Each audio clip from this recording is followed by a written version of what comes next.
Zola, a beautiful, curious and brave teenage girl, lives in a small village by the great Zambezi River.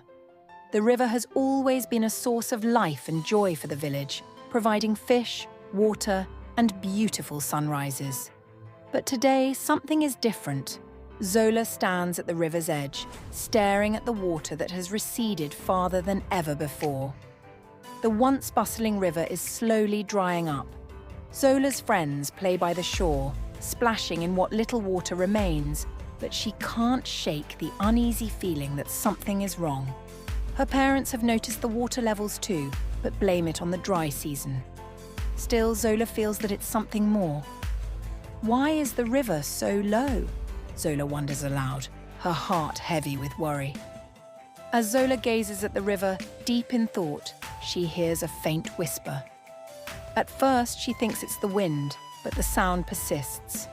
It's soft, like a voice carried on the breeze, but when she turns around, no one is there. The voice calls her name. Zola. Zola ... She freezes, looking at her friends who are still laughing and playing, oblivious to the eerie sound. "Did you hear that?" she asks, but no one responds. Only Zola can hear it. The whisper seems to come from the river itself, growing louder as the water continues to recede.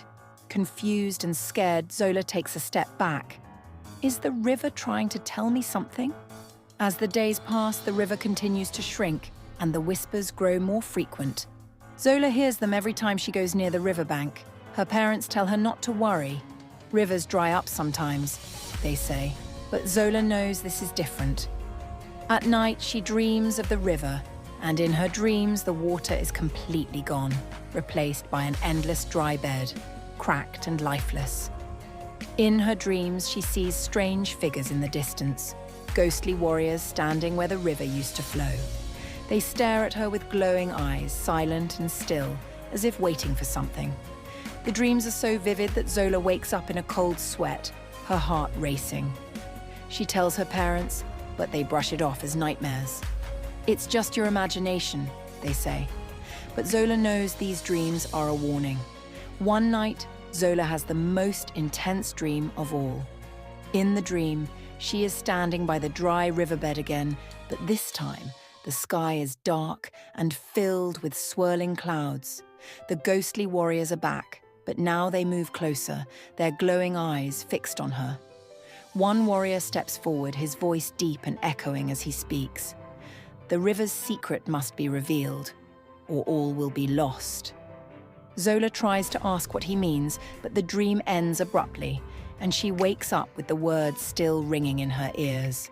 She knows now that the river is in danger, and she is the only one who can help. Determined to find out what's happening, Zola visits Gogo Nandi, the wise village elder. Gogo Nandi knows all the ancient stories and legends of the river. Zola explains her dreams and the whispers she hears from the river, and Gogo Nandi listens quietly. After a long pause, Gogo Nandi sighs and says, "The river was once alive with magic." The spirit of the river was strong because the people honored it with rituals and respect. But over time, the people forgot. They stopped performing the rituals, and the river began to weaken. Now, the spirit is fading. Zola's eyes widen. "What can I do?" she asks, desperate to help. "There is a way," Gogo Nandi replies. "You must perform the ancient ritual to awaken the river spirit. But be warned, it is not easy. The spirit will test you. If you fail, the river may dry up forever." Gogo Nandi gives Zola an old, worn staff and a small pouch of sacred herbs. Zola must travel to a hidden part of the riverbank that few people know about. There, she must perform the forgotten ritual to call upon the river spirit and restore its strength. As Zola walks towards the secret spot, the air around her seems to change. The whispers grow louder, the wind picks up, and the sky darkens. The once bright and sunny day is now overcast, and the eerie feeling from her dreams returns. Zola reaches the hidden part of the riverbank, a secluded area surrounded by large rocks. She can feel the presence of the river spirit, even though she cannot see it. With trembling hands, She sprinkles the sacred herbs into the water and raises the staff, repeating the words Gogo Nandi taught her. The river begins to glow faintly as Zola chants. The water ripples, and suddenly, a massive figure rises from the river. It is the ancient river spirit, towering above Zola, its body made of flowing water and light. The spirit's voice is deep and powerful. "You have come to awaken me," the spirit says, its glowing eyes fixed on Zola. "But first, you must prove your loyalty to the river." The spirit creates a swirling whirlpool in the center of the river. Zola must throw the ancient staff into the whirlpool as a sign of her faith. If she succeeds, the river will flow again. If she fails, the river will dry up forever. Zola's heart races. Her hands shake as she grips the staff tightly. She knows this is her moment of truth. With all her courage, she steps forward and throws the staff into the whirlpool. For a moment, there is silence. The whirlpool slows and Zola holds her breath, waiting.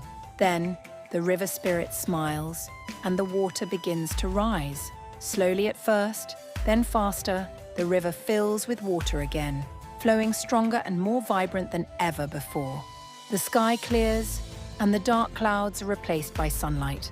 Zola watches in awe as the river is restored, its magic renewed. She has passed the test, and the river spirit is pleased.